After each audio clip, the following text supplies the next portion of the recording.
2020.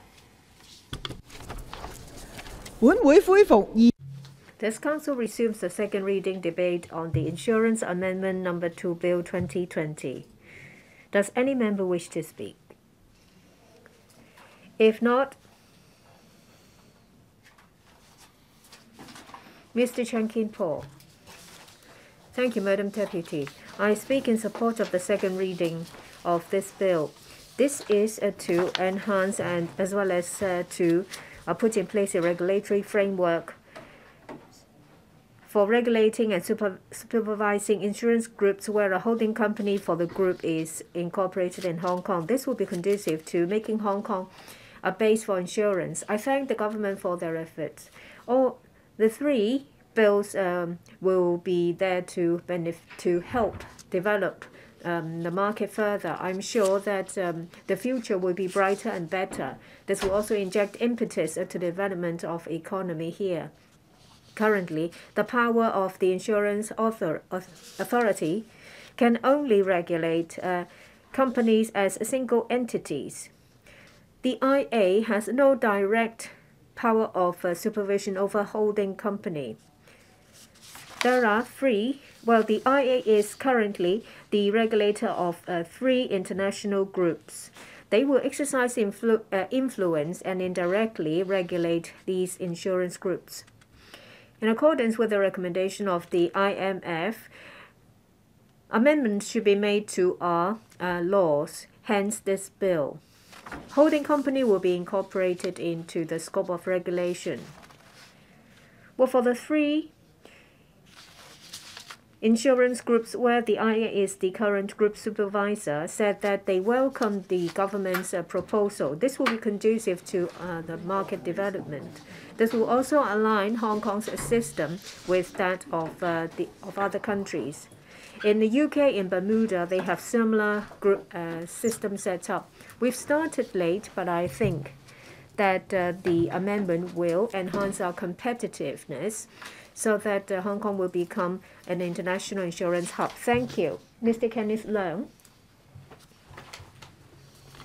The Insurance Amendment No. 2 Bill 2020, the main purpose is to enable the insurance authority to carry out effective and direct group-wide supervision that is in line with international standards. Now, other jurisdictions which have already enacted similar legislation include the United Kingdom, Australia, Bermuda, and Singapore. Now, the legislative proposal is quite lengthy, but unfortunately, no Bills Committee have been set up to study each and every single clauses, which there are about 60 such clauses. But on the whole, I think the newly acted part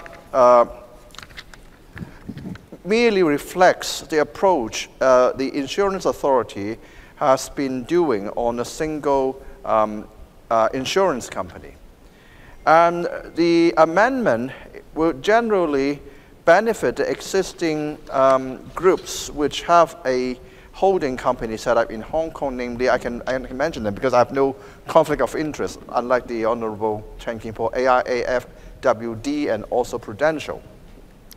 Now, one of my concerns is about the detailed draft legislation. In fact, once they come into operation, I hope the Bureau will gather more feedback from the compliance officers and also insurance authority, because unfortunately, this council does not have any chance of studying each and every clause in detail. And if there is any hiccups or bottleneck in the drafting of the provisions, please come back with the amendment bill to smoothen out all these hiccups.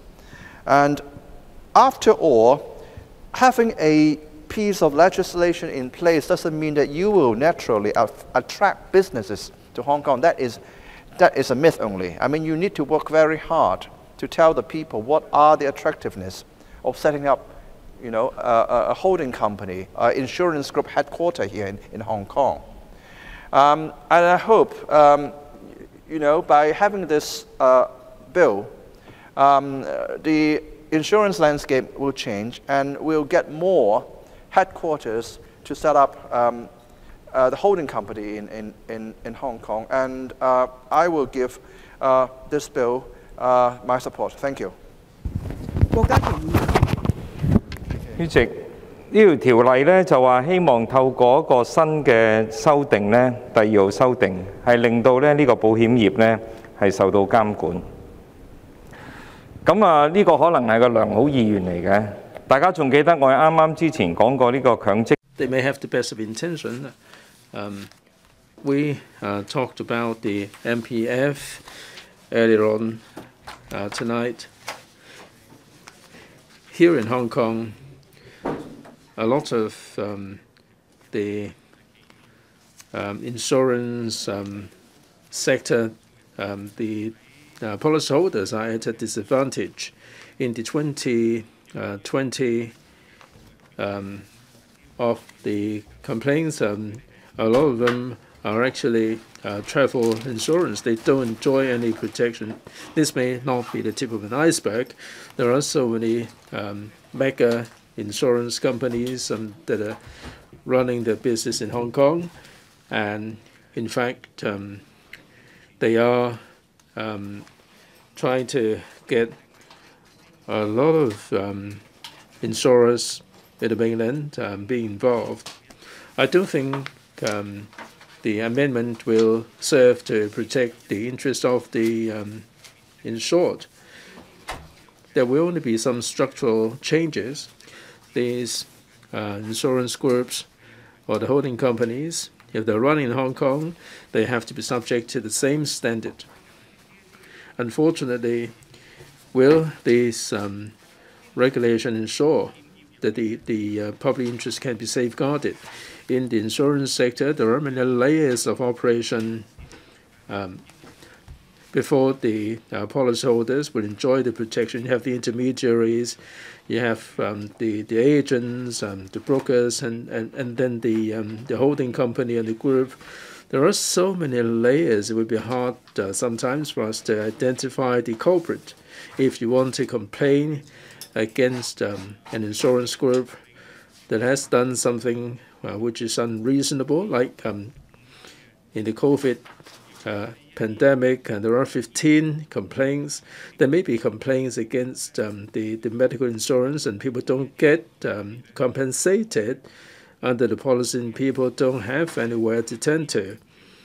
The Federation or the IA may conduct investigation and probes, and the whole thing may just be filed away. So with this amendment bill, it is hoped that the policyholders will enjoy the protection. I don't think this is achievable. The key thing is, under the law, do we give enough authority to supervise these insurance companies, big and small? The insurance groups that are operating in Hong Kong do have a very strong background, like some mainland conglomerates, the state companies, and they're operating in Hong Kong. There are also other companies coming here from overseas. People may take out the labor insurance or the travel insurance. They will become the dim sums for the big players. Under the IA structure, this is a waste of time, really. We may be scrutinizing this insurance amendment number 2 bill and see how the policyholders or the disadvantaged groups who are taking out small-time insurance policies like accident insurance and labor insurance and so on, at the end of the day, when they claim compensation, they may not be able to get anything at all. So under the bill, the super big insurance groups can be brought under some sort of regulation. We can look at the capital structure, but when it comes to the ground, the toothless IA or the Federation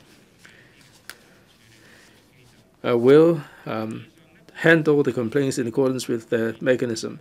Under Cap 41, there are so many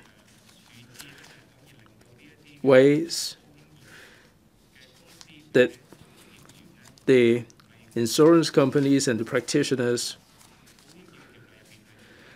can act in accordance with the law.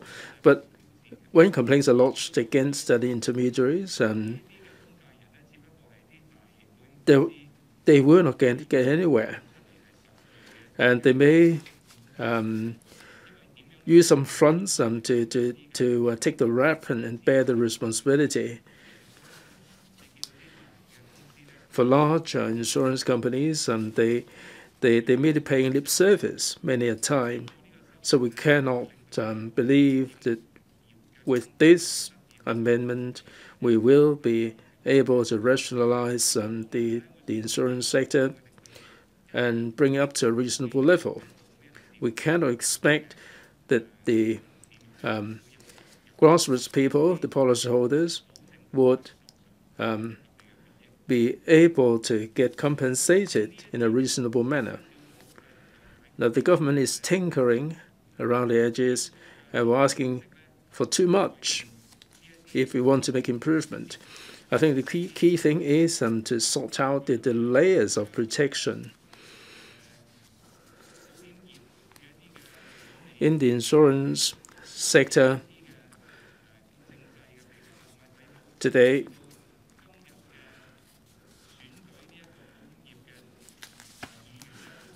the election of the representative of the insurance sector, they're not voted on by the frontline practitioners, and the representative is returned by corporate votes, and there is no way complaints can be lodged. This twisted system will ensure that the members who get 0 votes will continue to serve in this council, and they can do whatever they like here in this council. To change this grim reality, we have to change the system to make sure that the members who enjoy small number of votes will be able to do something, and the intermediaries and the policyholders would get their grievances redressed. So I don't think we can support this No. 2 bill because it doesn't do anything to help the intermediaries and the grassroots people. When members make comments, please careful your wording. Can you please describe this legislation as shameful? Anyone would like to speak? If not, I now call upon the Secretary for Financial Services and the Treasury to reply. That debate will come to a close. Secretary. Dear President, I would like to thank the members' comments. I would like to thank the members' support for this bill. Now, this bill, I'd like to supervise insurance groups as well, supervise the son as well as the mother. We also see the insurance authority working very hard, and currently there are 3 companies there where we managed to manage the holding company. Well, first we can bring more company to as established in Hong Kong.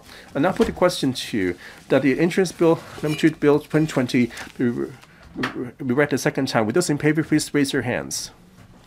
Ms. Claudia Mo Claim and Division. The bell will run for 5 minutes.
開始。 Members, please proceed to vote. Please check your vote. If there are no queries, voting will close. Result displayed. 62 present, 42 for, 19 against. I think the question is agreed by majority of members present. I declare the motion passed. Insurance Amendment Number 2 Bill 2020. This council now becomes Committee of the Whole Council to consider